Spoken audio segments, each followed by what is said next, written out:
Bully by Patricia Polacco.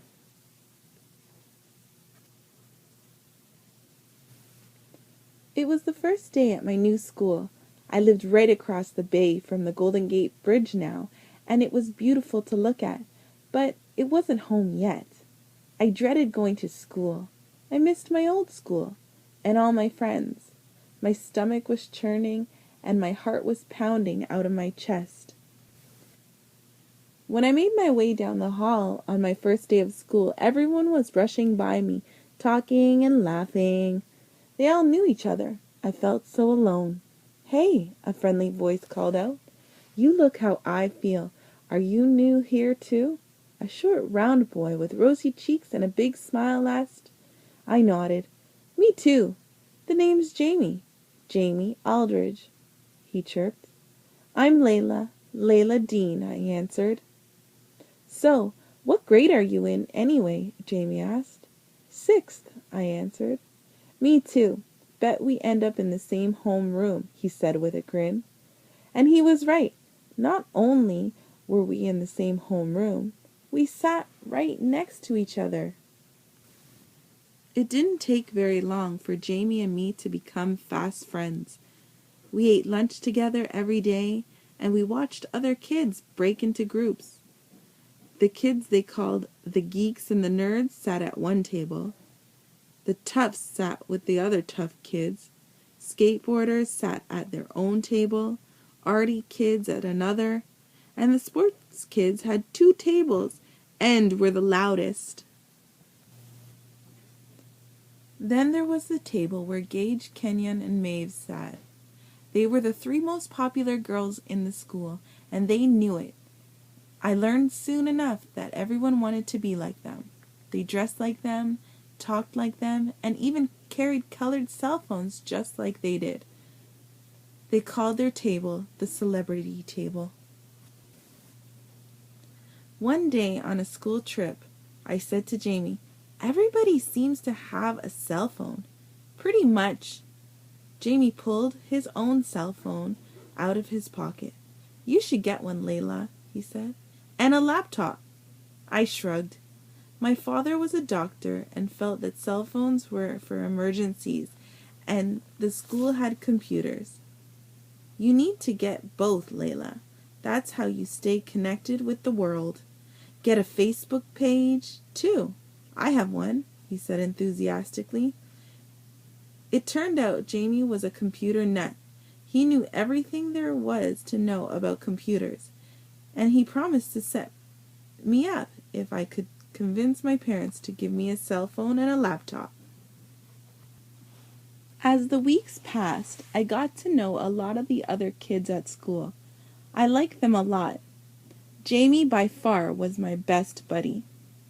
It wasn't as if I had a crush on him or anything like that, but we were best friends for sure.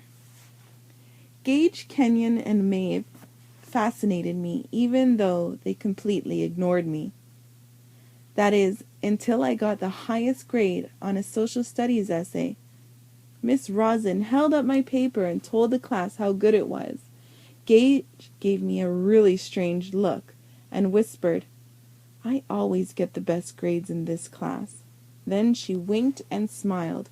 It made me feel very uneasy. When I told Jamie about what Gage said, he told me that Gage had lost her parents in a terrible auto accident last year. "That would be horrible to lose your parents," I said thoughtfully. "Yeah, but she seems to milk it for all it's worth. Most kids are afraid of her. You really need to be careful around her, Layla." After a week, I told Jamie I was going out for cheerleading. He warned me, "That's Gage, Maeve's, and Kenyon's territory, Layla. Be careful." When I did the tryout routine the next day, I ended it with a double flip and a split. It wasn't in the routine, but I had taken gymnastics since I was 7. I knew that I had nailed it. I thought my big ending would give me an edge. I guess I was right, because when they read the names off of the 4 new cheerleaders, they read mine first. Gage, Kenyon, and Maeve actually smiled at me. At dinner that night, my brother Jack wasn't as excited as I had hoped he'd be for me, because he had been having a hard time at his new school. Small for his age, he looked even younger. Kids were knocking his books out of his arms and calling him a sissy boy, or a dolly baby wimp. That kind of thing. It seemed like a good time to tell my parents about the cell phones and laptops at school. Everybody has their own, I told them. Maybe having them would help Jack and me get connected. Jack perked up. That's true. When you have a cell phone and a laptop, you're in the loop. And everyone has a Facebook page too, I added excitedly. Oh, please. Mom and Dad looked at each other and thought for a moment. Finally, they agreed. We cheered. But no shenanigans, Dad said. The minute we hear that you are using these things inappropriately, you'll lose the privilege of having them. Jamie helped Jack and me put our Facebook pages together. He took our pictures and made us sound amazing. At school, Jamie was doing better too. He even became a hall officer. That meant that he went around to classrooms and collected attendance slips. Then he'd bring them back to the office and record them. He was really trusted. The principal, Mr. August, even let him go into the locked room where all of the state tests were kept to get attendance forms. That office was locked up like Fort Knox. Do you ever get to see the state tests? I asked him one day. No, they are in sealed envelopes. The first time anyone sees them is in February, when we open them to take our tests. I was so proud to have someone like Jamie as a friend. Gage, Maeve, and Kenyon were actually starting to be nice to me. I wasn't good enough to sit at the celebrity table, though, until mid-year awards assembly. The principal announced that I had the highest grade point average in the whole school, that I got a Junior Achievement Award for heading up a project visiting the elderly, and that I got the Spirit Award for cheerleading. Gage usually got this award, but she seems really happy that I got it. That's when she invited me to sit with them at the celebrity table at lunch. Jamie was disappointed that I wouldn't be sitting with him, but understood that it was a girl thing. Just as long as we still watch science fiction movies on Friday nights together, he said, with a broad smile. But before I got to sit at the table, in fact, that very night, Gage invited me over to her house for a makeover. I had to look way cool, she said. I went, and I did. Every eye in the cafeteria was on me at the next lunch. I was sitting with the coolest girls in school. Gage, Kenyon, and Maeve chatted about clothes, makeup, and boys. Then she leaned into me. Let's get our mothers to take us to the mall tonight. We can look at the clothes and maybe eat at the Ground Cow. I'd love to, I blurted out. I couldn't believe my luck. Then I realized that was when Jamie and I watched our sci-fi together. As we got up and walked by his table, he smiled at me. See you tonight. Gage hissed. Are you telling me that you're still friends with that? OMG, he's such a blimp, Kenyon spat out. They all laughed. After that, I found myself pretending I didn't see Jamie. I still liked him a lot. We still had most of our movie nights, but I was torn. He became my secret from them. The rest of the fall was great with Gage, Kenyon, and Maeve. They picked out my makeup for me and picked out my clothes. I loved it. I loved being with them. I wanted so much to be popular. Then one day when we were at Gage's house, trying on some new makeup, Gage opened up her laptop. We are going to do something a lot more fun. She got a look on her face. We call this scum dumping, she said and laughed. She started surfing through the Facebook pages of her classmates. Oh, look, here's Imogene O'Neill's page. Look at that picture. Those teeth, Gage chided. She looks just like a horse, Maeve chimed in. They all laughed. And I've got just the right comment. On Imogene's wall, I watched Gage post, "You look like a horse and you sound like one too."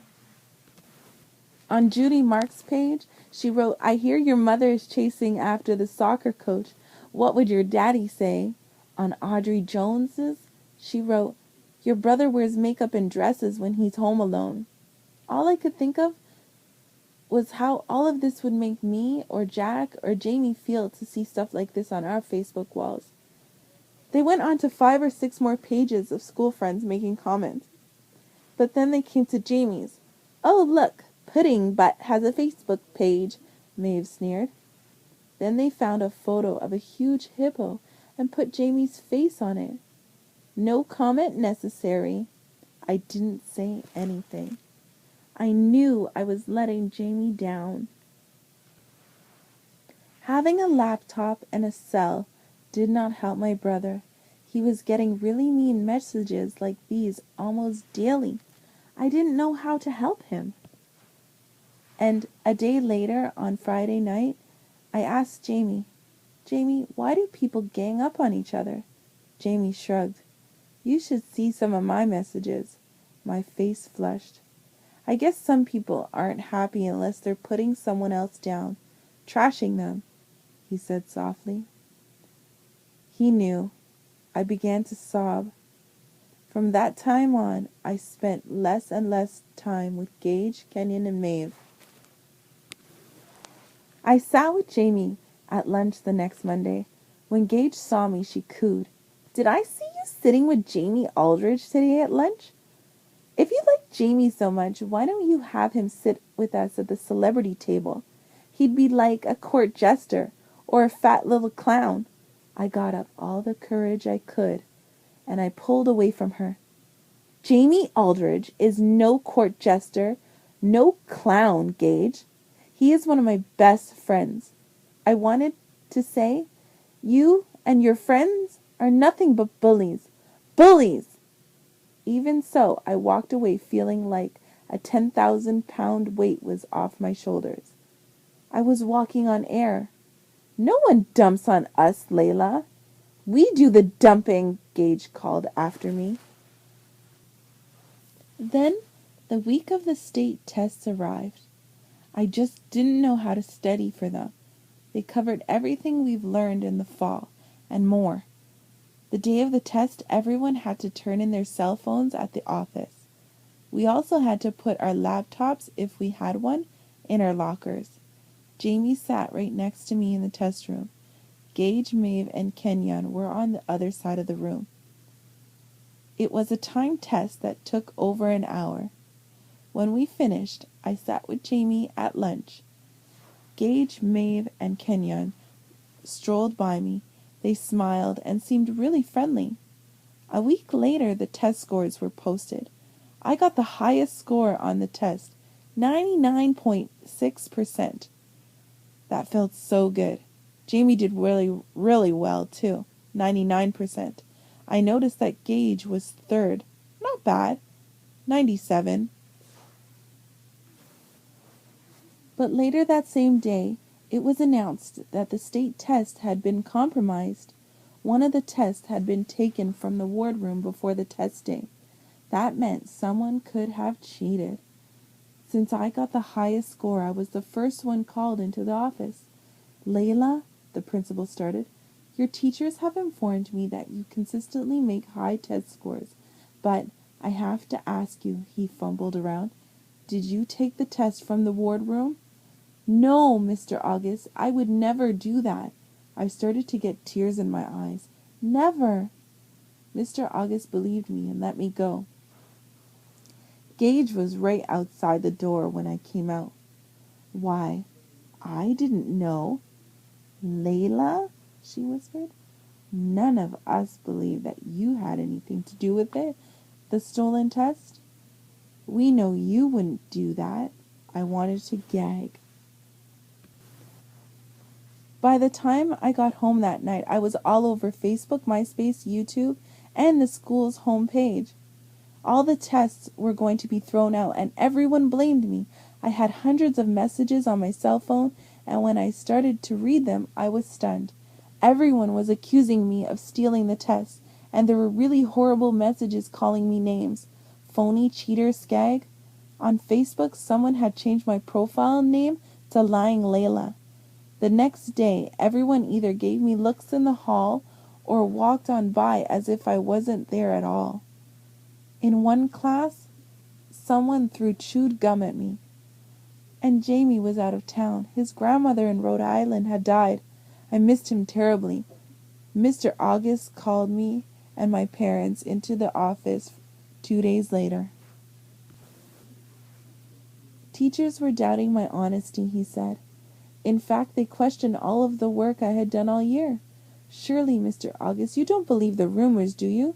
My mother looked like she was about to cry. I shook my head and whispered, I know who did it. It's Gage. I don't know how. I know it's Gage. Gage London? Oh, Layla. She lost her parents in a terrible accident. Are you saying she has some part in this? Someone who has suffered as she has? I find that hard to believe. Why, she is one of the few other kids defending you. In my heart, I knew Gage was behind all of this, but now I know no one would believe me. My life was miserable. No one at school would talk to me.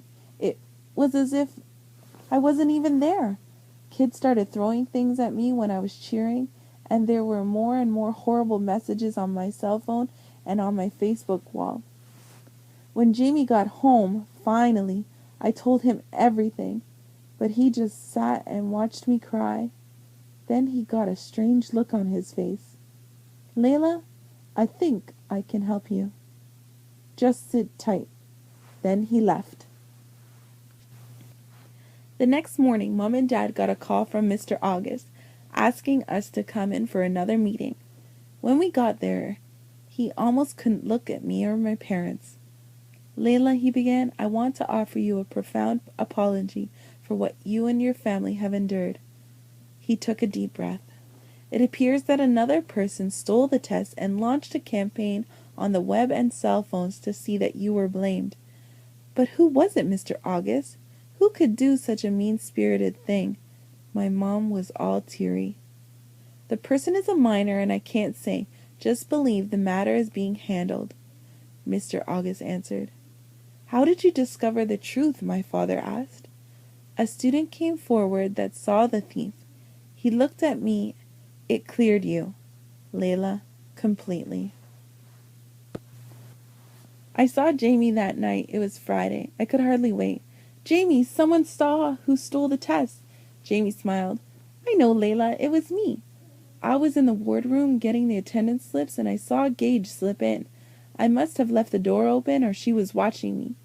Anyways, she was in and out so fast I didn't think anything of it then. But it was when I came back from Grandma's funeral and you told me the trouble you were in that I began to put two and two together. I still wasn't sure, but I told Mr. August and I showed him how to trace the messages. Oh, Jamie, you saved my life. I hugged him. Tracing the messages to her proved that Gage started the whole thing, Jamie said proudly. He really was my best friend. A lot of things happened after that. No more cell phones in class, laptops only for studying. But the kids didn't suddenly love me again. Nothing is going to change, Jack said.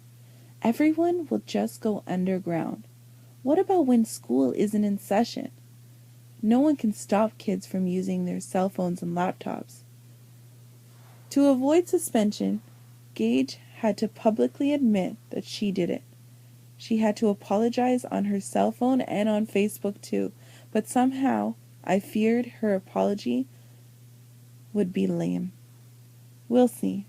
She could still convince everyone that she was forced into being humiliated by me and Jamie. I had heard of a scapegoat before. Now I knew what it was to be one. Jamie says that Pathetic kids like Gage will always be looking for something to go after. My dad says, think about it, Layla. In order for people like Gage's candle to glow brighter, she has to blow out yours. But I have a decision to make. Should Jamie and I go back to school, hope for the best, or should we go to another? What would you do?